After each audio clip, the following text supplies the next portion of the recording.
Okay, here we are. It is Work Together Wednesday. If you know me, you know that I am a big advocate for networking, partially responsible from my job when I was a marketing director with the BNI weekly networking groups. But I am joined today by my friend, the lovely Liz Vola, who is Hi, also everyone. very experienced, probably more experienced than I am as far as networking groups. And I know it can be confusing. If you are a small business owner, there's tons and tons and tons of social media, of networking options to choose from. And so it can be overwhelming trying to figure out and find what is the best use of your time and what's the best kind of group for you. So, first of all, if you're joining us live or in the replay, please put in the comments and tell us where you network. Is it BNI? Is it Master Networks? Is it PowerCore? Is it a chamber? Is it a business association? What type of groups are you attending now and that you've had a good experience? Let's keep it positive. Let's not complain about negative, but if you've got some positive experiences from a networking group, please put them in the comments box and let us know what groups that you like. But tell me, Liz, now, Liz, where do you network? I know you're part of my East Cobb Women in Business Lunch Group, which is small, about 25 to 35 ladies, and it's open networking, which means it's not one per industry. That's the definition of open networking. Closed networking is where it is limited to one industry, right? One person One per that person. profession. Right. What are the Right. groups that you belong to? So currently, most of my networking happens in one of three places. I belong to a closed networking group called Master Networks. I was the former vice president of our chapter last year. I started more of a mastermind networking group, which is called Founding Moms, which is a national group. It's out of Chicago, where I used to live originally, but I am the president of the chapter down here. And then I do a lot of other networking. I almost want to classify it as like through hobbies or interests. And so I'm a member of the Junior League of Chicago. I am in quite a few different networking groups for golf. And I think I'm also part of like some church groups and friend group kind of networking. My philosophy currently, after having been doing this for quite some time now, is I'm looking to go really deep within the groups I'm in. And so to build the relationships and to find partnerships, or friendships strategically within these groups as opposed to going to a lot of different groups. But when I started networking, I went everywhere. I kind of had the philosophy of kind of like a 90 and 90. I went to 90 networking groups in 90 days. Not quite that. That was aggressive. But when I started my business, I did. I mean, I spent a lot of time going to all different groups trying to figure out which ones were the right fits for me. Uh huh. Um, but it was fascinating. Different groups have different energies and different people and different philosophies. So it was nice to kind of go around and see what was out there. But that's my focus now is between master networks, founding moms, a lot of golf groups, and the junior league is pretty much my focus at the moment. And Founding Moms is different, and I have joined Founding Moms with you, but it is different from a traditional networking group because it is more about community and supporting each other, and it is education based, right? So there's a whole online section of courses for small business, and it's women only. Mm-hmm. Um, but it's all about the education and working on your business. And then we meet in person twice a month and discuss those issues and help each other grow each month according to the monthly topic. Right. So it's funny you say it's education based. My background actually is education. I am classically trained as a middle school math teacher. But I have pivoted to a place where in the industry I work in now, I do a lot of teaching and training. So after I went to all of those meetings, I actually tend to gravitate towards networking groups that tend to have an educational component to it. I don't know if that's just because of me or I find better value in that. I find the people that attend those meetings are more open-minded kind of people, and they're looking to grow not only their businesses, but also themselves. So personal development and education is so important to me, both personally and within my business structure. But I think the interesting thing, because I'm an educator or was a teacher, I tend to look at networking groups through the lens of learning. And that is what the founding moms really was important to me. And ironically, as you know the story a little bit, that was the very first networking group I ever went to in my entire life. When I retired from teaching, took a little bit of sabbatical, Libby was born. And I went to a meetup back in the day. This is like 2009. And I Googled meetups, and I had this business and I had this child. And I was like, what do I do? I have no idea how this works. So it was called the Founding Moms Group. At the time, actually, it was called Mompreneurs, Mom Entrepreneurs. And so when I went, I was like, this is so great. I can bring my daughter. There's going to be other moms. I have so much in common with these people, which I think is another very important part of networking, is the more you have in common with people, the faster you can build a rapport, and therefore the relationship kind of takes off. So I met Jill, who started this 10 years ago, but I brought the chapter here to Marietta it'll be a year in September, I think. What a crazy year it's been. We've had so many interesting twists and turns with the founding moms. But I love the fact that, networking per se, some people, we can get into a conversation, but there's like the farming kind of networking and there's the hunting kind of networking. Right. That's one way people look at it. But there's also, networking to sell and networking to learn. And that's what I loved about the Founding Moms Group, is we had it's a smaller group of women. It's a lot more of a deeper dive into everyone's businesses. And as you always say, we're sort of like a board of advisors to each other, yes, giving everyone our perspective and our insights about how they can benefit from and find ways to improve their business and different aspects of their business. As opposed to a BNI or master networks, which are awesome. And they have an educational component. They have an educational moment that's ongoing education. But it is less discussion specific to your business around that topic. It's more of, here's something to think about. What are your thoughts? And then you move on to the other parts of the agenda. And it is a larger group of people. Those chapters tend to be a larger group of people. So there's less of the board of advisors component to the structured weekly networking groups. But I do want to emphasize that it's a paid membership. Right. But on those groups, the money is not your only investment. I was just going to bring it up. The weekly investment, and then getting involved in being a leader, because they have membership committee and visitor hosts and president and vice president. So your best way to build relationships in the group is to volunteer in one of those leadership roles. And then I'm curious if you agree with this. In some ways, those weekly networking groups, you need to be bringing either a visitor and or a referral to the people in the group, so that the group can continue to thrive. And that's what it's about. It's about referring business to each other. Exactly. You have to be having one-to-one meetings outside of your weekly meeting to get to know those people on a better basis. But in order to bring referrals and visitors to the group, you really have to be networking other places and meeting new people, or else you can't be bringing referrals and visitors into that weekly group, right? Right. And I think that would be the biggest distinction between something like, so I'm a member of the Founding Moms. I'm also a member of this group called the eWomen, the Executive Women's Network. Those groups, these mastermind groups, if you will, is about building relationships, where the other groups, as much as you're building relationships, you're also being held accountable, if you will, to the profitability of the group. Mm-hmm. And so it's very much a monetary based relationship, in that you're going there to serve the group, to bring business, not only for yourself, but for the group. And everybody is constantly looking for ways to enhance everyone's profitability within the business side of their business.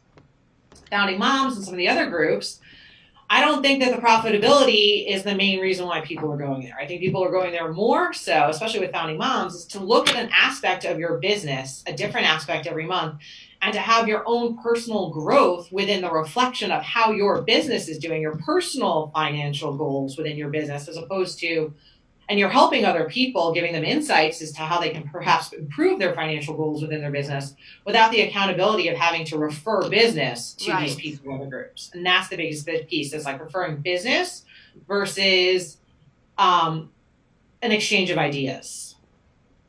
I like that. That's a good point. The exchange of ideas is Mm-hmm. different in a mastermind group or in the founding moms. And And I then, think business comes from it eventually, if it makes sense for the people.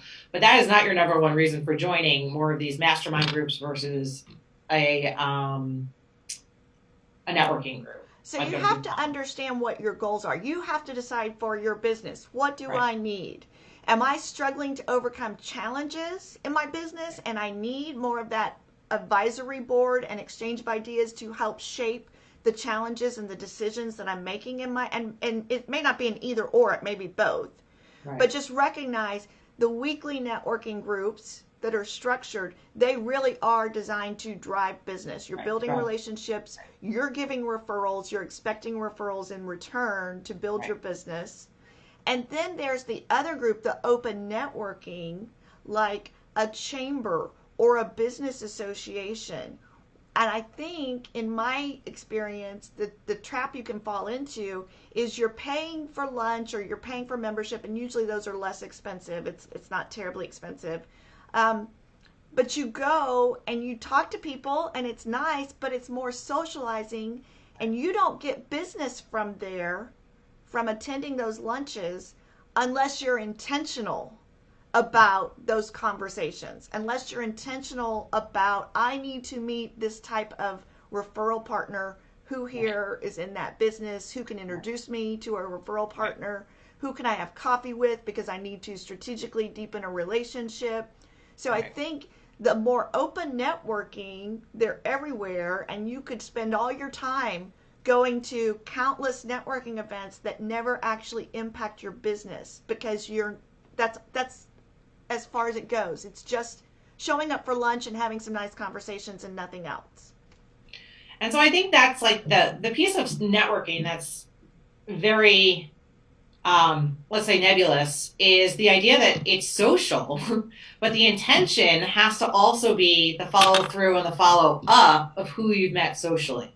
I feel like you go to these events, and I feel like I go in with a goal, and so for me, I'm not going to these events, especially open networking, with any intention of talking to the people I already know there. My job is to find somebody new at this event, and to sit at a table where I don't know anybody, and to go in with low expectations, but to have a plan for going in and saying, who, and I think that's it. You have to kind of be open, literally, to who you meet and how that person could be a strategic business relationship for you, because it's not necessarily that person as much as Right. it's who that person knows. Yes. And so I think that when you're in those social groups, if you're not intentional and you're not strategic about it, you will fall into the trap of having a million business cards and, feeling like you did something. But if you look for and try to find one person, and then, go to a one-on-one, go out to coffee, figure out what the next step is to get to know that person better, you'll have better relationships with these people, because there's so many people in those events. Right. They're just very well, heavily attended. Yes. And there's always the regulars, then there's the new people, and then there's the people that show up every once in a while, or, when something's new in their business, and it's fun. I mean, that's why I said, like, when I started, I went to all of these meetings just to kind of see what everyone's doing. How do they conduct the meetings? I tend to lead a lot of meetings, so I get good ideas from everybody else and what they're doing. So it's kind of fun, especially at the beginning, to kind of go with no expectation of, in the beginning, I'm looking, and I think that's how I got started with networking. I really got started with networking when I moved to Chicago, and I was teaching, but I had no friends. I didn't know a single person in the entire city, not one. And if we were being videoed right now, I'd add a little 2 cents, but I won't. But anyway, so, I always go off on my story tangents. But anyway, I would go to these meetings for no other reason but to make a friend. And that was it. It was like, and I would go to these meetings, I'd meet 50 people I didn't necessarily jive with or connect with, but I would always meet one person that I was like, hey, this person seems great. let's go out to lunch, or let's go play golf, or let's go to another meeting, and we'd figure out what we had in common, and we'd grow our friendship that way. And then when I did start business, because I was networking just for the fun of it, literally just to find a friend, because in teaching, I didn't really need to network for business. I needed to network for friendship. And so I think that's how and why I enjoy networking so much, is because my initial interest in a networking group is finding a friend, and looking for someone to find something in common with, and then see where that relationship can go, whether it's a business or something else. And it's always sort of worked out for me. I love that. I'm a people person too, so Yeah. I enjoy that. Well, let's wrap up with some tips. I think one of the things that you mentioned to me is when you go to check out a group, don't go once and make a judgment and then move on. You have to visit a group more than once to get a good feel for really what is the true makeup of the group and is it a good fit, right? And I think that's one of the most important things you can do. And you learn that in some of the more closed networking groups, because in the closed networking groups, you're actually interviewing for that seat. They have an open seat. They're looking for someone to fill it. And so depending upon your industry, there may be some competition. So they want you to come a couple of times, two, three, five, I don't know, they change based on the different community, but you're going the first time to check it out, the second time to go a little deeper, and the third time sort of decide if this is going to be my home group, if you will. And I use that sort of philosophy in the open networking groups too, is to go a couple of times just to kind of see if it's a good fit, not only for you and your business, but for the people that are in the room. Because if you're a realtor and there's 7 realtors that are there, sometimes that's a good thing, and sometimes that may not be such a great thing. You want to find a place where there isn't as much competition for you. Right. So I think certainly going a couple of times with low expectations is very beneficial. I think another tip is have a goal of meeting 1 to 2 people at that meeting that you can then schedule a coffee with, Yeah. and ask them, tell me more about the group. How long have you been attending? Do you know the leaders? What's the culture of it? So, and get to know somebody else deeper again before you decide. My piece of advice is don't go wide, like you were talking about. Right. Narrow it down, go deep. You probably need to belong to more than one group, and be strategic about those groups and be realistic. Right. If you're networking 3 times a week, you don't have time to follow up with the people you're meeting at all of those networking Right. events. I'm almost 99% sure about that. So narrow it down, interview, find your fit, go deep, get involved if you can in at least one of the groups, volunteer Yeah. for leadership, because that helps you interact with the other leaders and build those relationships faster. Yeah. The networking disconnect. I think that is a big one. You mentioned at the beginning hunting Right. versus farming. Farming. So I want to go a little bit into more detail in case people aren't familiar. The hunters are there looking for a sale. I call them card shovers because you meet them and the first thing they do is shove their business card in your hand, Right. And that works. And for some people, maybe that's a good tactic because I don't know. But hunting for a sale is very different from being a farmer, nurturing the relationship, Right. the B&I Planting philosophy. seed, letting it grow. Givers gain. You're giving first. First, you're asking about them. You're trying to find out who they are and Right. thinking of ways that you can help support them and what introductions are good for them. Because Right. the networking disconnect is that people don't go to a networking event hoping that you'll sell them Right. something. They're not Right. there looking to buy. Right. But so many people go to a networking event looking for that customer, looking for that Right. sale. So Right. that's the networking disconnect. Well, So and that's like and that's so disheartening to people, especially that are new into networking. It's like you're not going there. You're not going to sell anything. You're trying to find a friend. You're trying to find someone that can help you in your business in one way or another, or better yet, how you can help them. And if you're new, you're going to be doing a lot of listening and learning. yes. And sometimes I play around with it. Sometimes I bring business cards. Sometimes I don't. I don't follow up with anybody. I see who follows up with me. Go and play games when you're there. Don't say. For me, I'm sort of extroverted.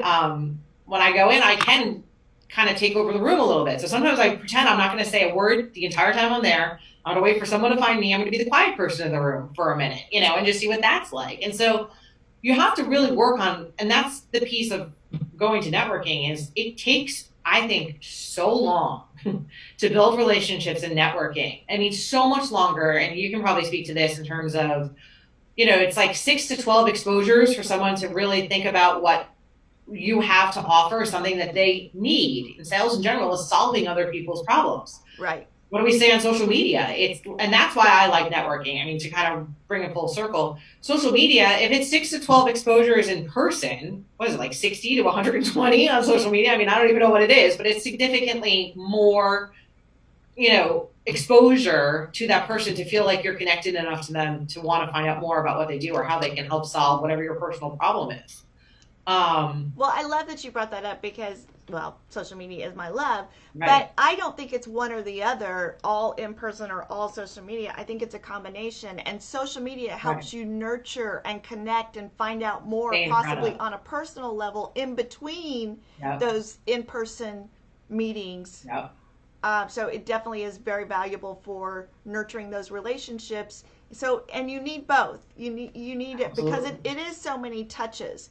Yeah. If you can be in touch and like and comment and share on their posts in social media, then you need maybe fewer of those instead Right. of 12 in Right. person. You It's can it's right. 8 before Right. they feel like they know Right. you. Absolutely. So, well, thank One you. last thing I do want to bring up Okay. is one last tip is, my dad was a Wall Street salesman, and I watched him and his ability to like make relationships and do things with people. And he used to say, Elizabeth, I've made New York City a very small place. I go here for Italian food. I go here for a good steak. I go here if want to go to a bar scene or have American food or whatever it is. And so I've kind of adopted that. And I would suggest to somebody, especially like for you and I go to so many events. We know so many different people. We do the follow up that we're supposed to do. I have made it a point to go to not just a different coffee shop all the time, but I kind of have my home coffee shops and places where I can, like for me, when I first started out, it was, Indian Hills Country Club. It was like my office. I used to go with everybody for a coffee or a beer at the end of the day or whatever it is.